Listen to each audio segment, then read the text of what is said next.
প্রাকৃতিক দুর্যোগে ক্ষতিগ্রস্ত আলিপুরদুয়ার জেলার বেগুন চাষ 800 বিঘা জমির বেগুন নষ্ট হয়েছে। কৃষকদের মাথায় হাত। তাদের এত বড় ক্ষতির মুখ দেখলেন তারা, যা ভাবলেই চোখ মুখ অন্ধকারে ঢেকে আসছে তাদের। শীতকালীন সবজি বেগুন চাষ তাদের ভালো চলছিল বলে জানিয়েছেন কৃষকরা, তবে বন্যার কারণে সব নষ্ট হয়ে গেল বলে জানিয়েছেন তারা।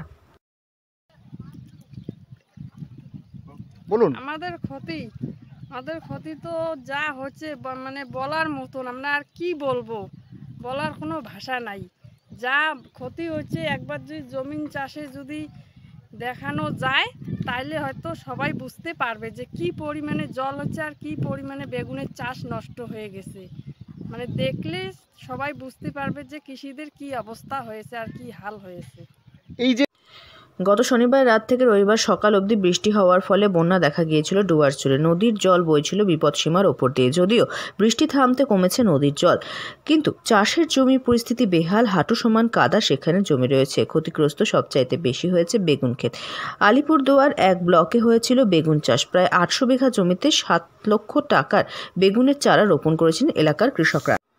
এই বেগুনের চাষ তারা করেন তোর্ষা নদীর চরের সামনের জমিতে। বেগুন ফলছিল, কিন্তু অতিবর্ষণে নদীর জল প্রবেশ করে সে বেগুন নষ্ট করে দিয়েছে। আলিপুরদুয়ার জেলার আলিপুরদুয়ার 1 এবং ফালাকাটায় হয় বেশি চাষবাস। বেগুনের চাষ হয় আলিপুরদুয়ার 1 ব্লকে। বর্ষণে কার্যত বিপর্যস্ত হয়ে উঠেছে গোটা উত্তরবঙ্গ। ফুলে ফেঁপে উঠেছে উত্তরের নদীগুলি। বন্যার জলে কেউ মাছ ধরতে, কেউ জ্বালানি কাঠ সংগ্রহ করতে ব্যস্ত, কিন্তু মাথায় হাত কৃষকদের। এখন বেগুন খেতে গেলে শোনা যাচ্ছে শুধুই কৃষকদের হাহাকার। আলিপুরদুয়ার জলদাপাড়ার সিসামারা নদীর বাঁধ ভেঙে প্লাবিত হয়েছে একাধিক গ্রাম। জলদাপাড়া জঙ্গল প্লাবিত হয়ে যাওয়ায় বন্যার জলে ভেসে এসেছে বন্যপ্রাণীরাও।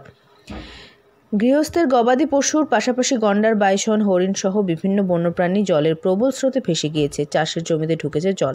বন্যার জলে আলিপুরদুয়ার থেকে অনন্যা দের রিপোর্ট, লোকাল 18 বাংলা।